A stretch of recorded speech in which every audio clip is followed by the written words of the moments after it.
In this video, we are turning this messy, forgotten side yard, often used for unwanted items and trash, into a beautiful chicken coop equipped with windows, nesting boxes, and much more.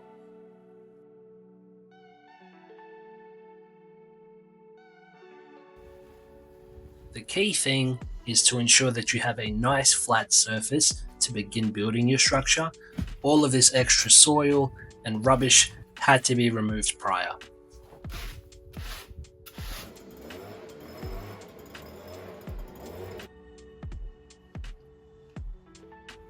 These concrete pavers were going to be used for part 2 of this build, which will include a walk-in garden that will be next to the chicken coop.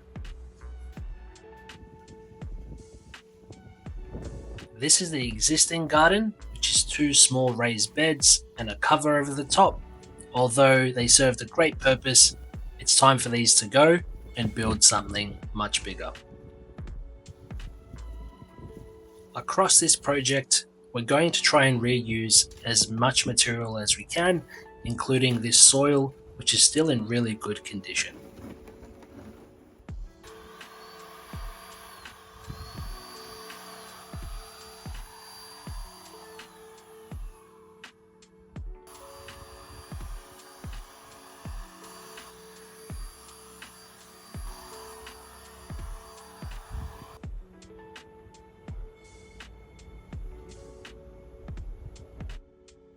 The coop and the walk-in garden together are going to be 8.5 meters long and 1.8 meters deep. The string line will make sure everything is nice and straight. To keep predators out of your chicken coop, like foxes or possums, lay out some chicken wire at the base of your run like this and nail it into place.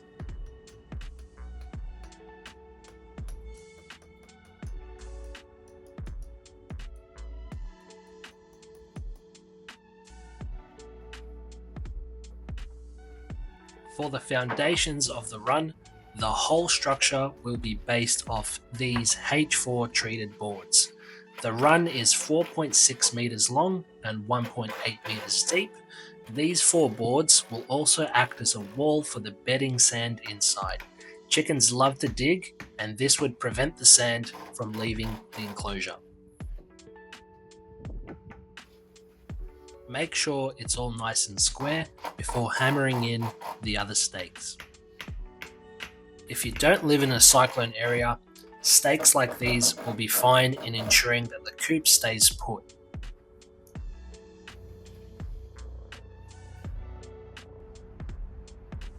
For this run, 2 posts are added to each corner, which sit at 1.9 meters from the top of the boards.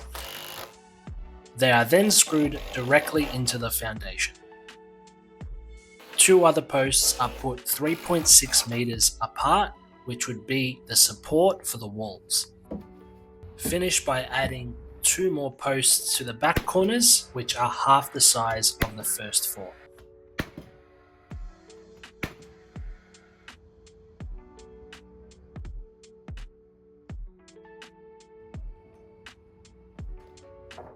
For the framing of the walls, measure post to post. The walls will be sitting on the foundation and will be flush with the top of the posts.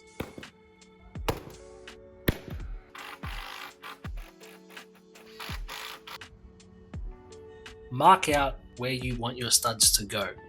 In this case, they're being put 900 millimeters apart.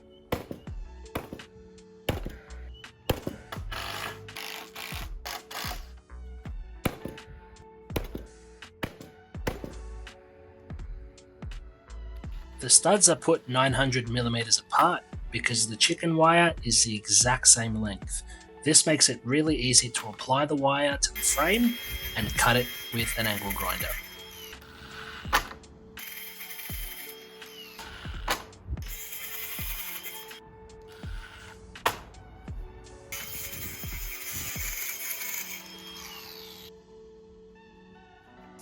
The back wall goes in first, as this is the trickiest one to put into place. Once in place, fix the wall to the posts. Then tie down the wall to the top of the foundation. Now you can repeat the same process to create a frame for the side of the coop.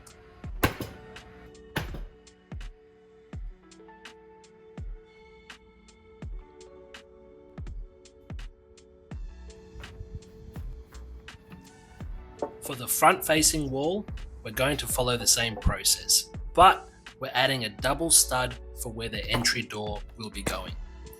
This is due to the hinges needing a place to be fixed to. Once again, the studs are spaced at 900mm centers to allow for easy application of the chicken wire.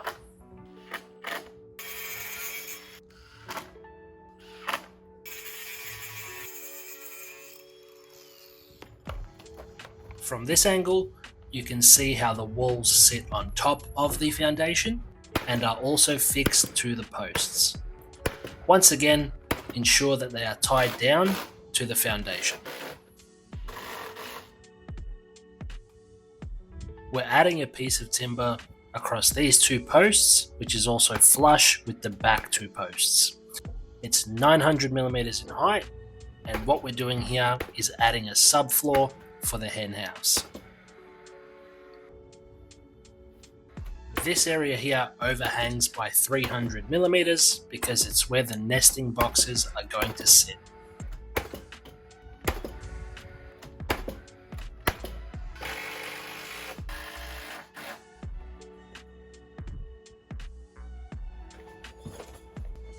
We're adding some marine grade plywood sheets as the base of the subfloor. These are screwed down to the joists of the floor.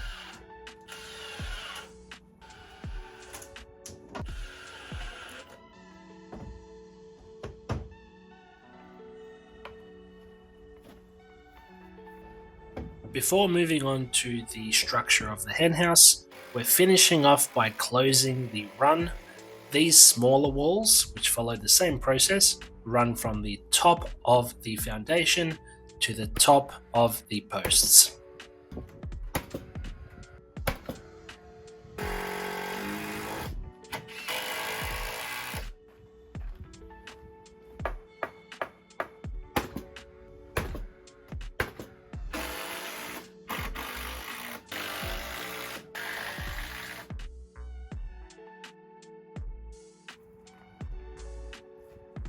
For the hen house, start by framing up two side walls. These are simple box frames where the doors and windows will sit in.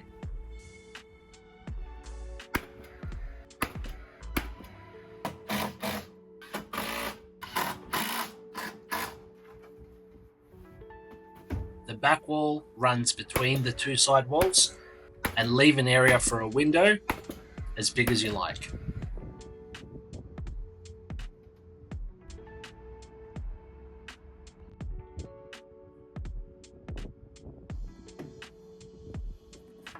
To close off the walls, we're using these weatherboards. These simply click into place on top of one another and are really easy to apply. You can use a fixing nailer to put them into place or also screw them in.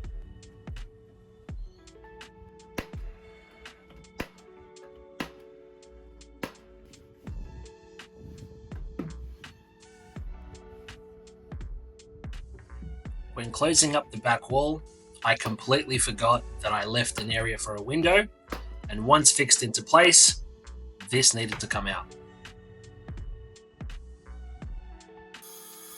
If you own a router, you can actually close up the whole wall and then cut out around your window and door frames.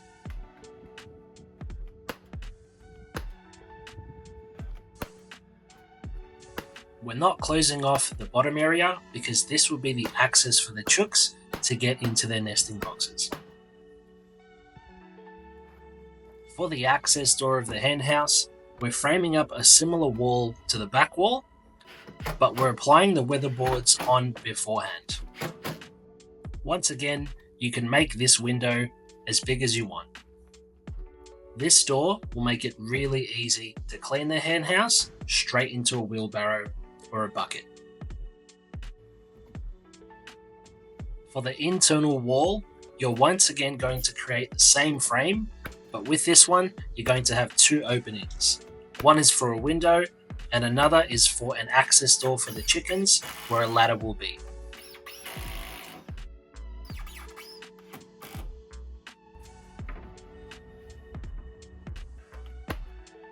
Unlike the other walls, here the weatherboard is put from the outside. You can put it internally like the others, but I think it looks a little bit better being on the outside.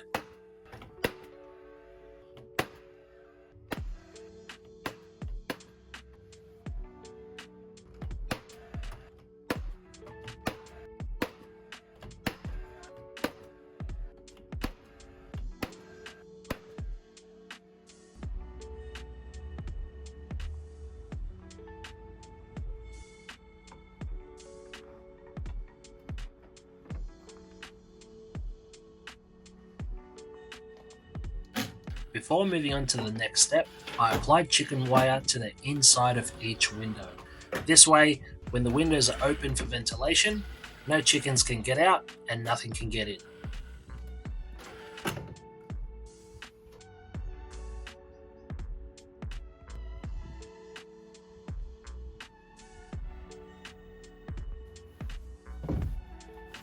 Moving on to the nesting boxes, an end-to-end frame is applied to the back of the subfloor.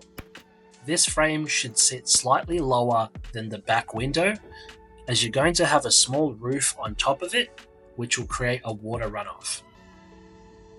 Here I have a 15-degree fall, and I'm going to add 2 more joists that the roof will be screwed onto.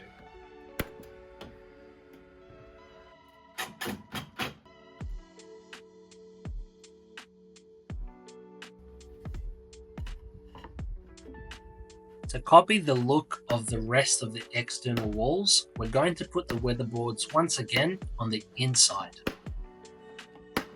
We're only applying the weatherboards to the sides of this, as the middle will have 2 doors which will swing open, allowing us to collect the eggs every morning. These doors are simple frames with the weatherboards placed inside. They also have some latches at the top and hinges which allow the doors to swing down.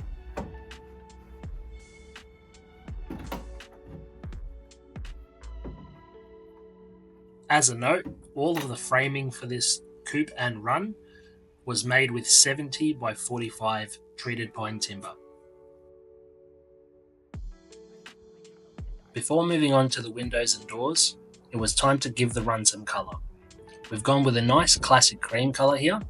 This would suit other areas of the backyard and also stand out with that charcoal fence. All of the weatherboards were stained in a dark cedar colour.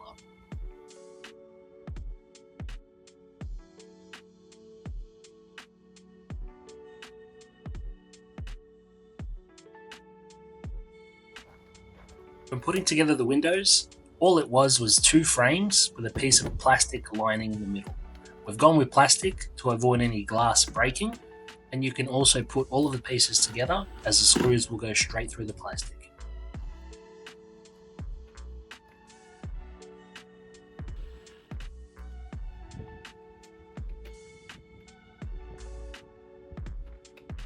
When framing the windows, make them slightly smaller than the external frames. This will make sure that they can open smoothly and won't catch onto any of the side timbers.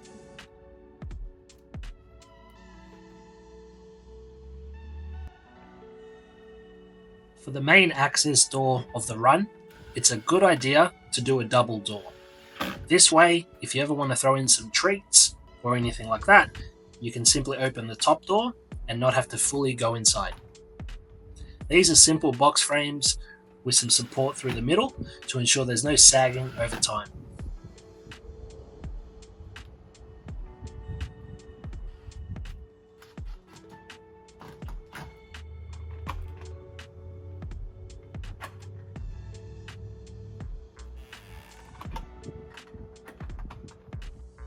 Because all of the external walls are the same size, I added a piece of timber across the whole front wall. This way, when you put your roof on, you can have a nice runoff for the water. Mark out where you want your joists to go. In this case, they're the same span as the roof sheets, which are generally 900mm.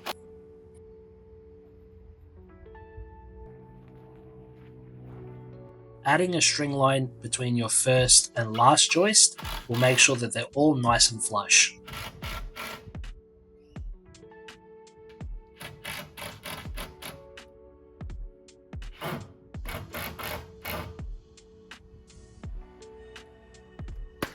Put on some roof battens on top of your joists so that you have something to screw the roof sheets onto.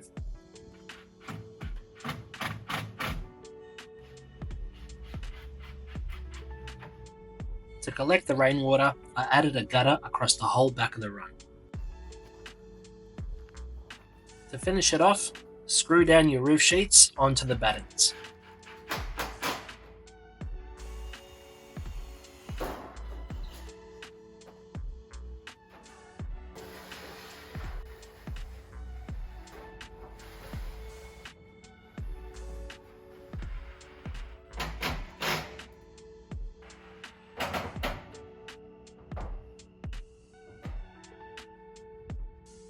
To give the roof a nicer look, I added these timber plinths to replicate fascia boards.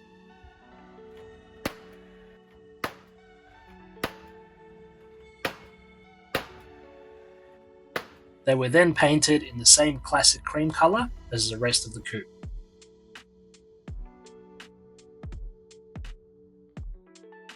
To space out the nesting boxes, I used some leftover weatherboards. To hold them in place is some scrap pieces of timber, which the weatherboards are slid into.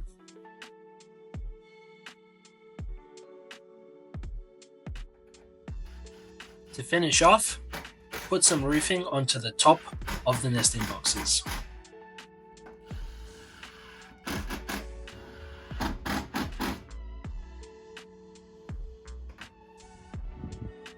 For some finishing touches, we added chicken wire between the roof sheets and the top of the frames, added in an automatic coop door, and finished by adding some roosting bars to the henhouse.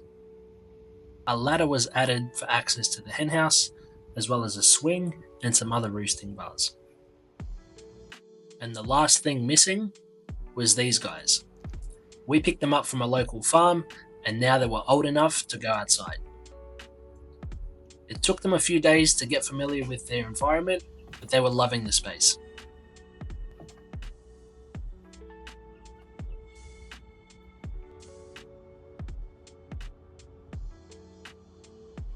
So here is the finished product. We did also add some lights and some plants as well as a funky sign. And as a last step, I'll add an exhaust fan here, as well as connect this to a water tank. If you enjoyed this video, consider giving it a like and hitting that subscribe button for some more ideas. And if you want to stay in the loop for part 2 of this build, where we extend a walk-in garden next to the run, hit that notification button to stay tuned.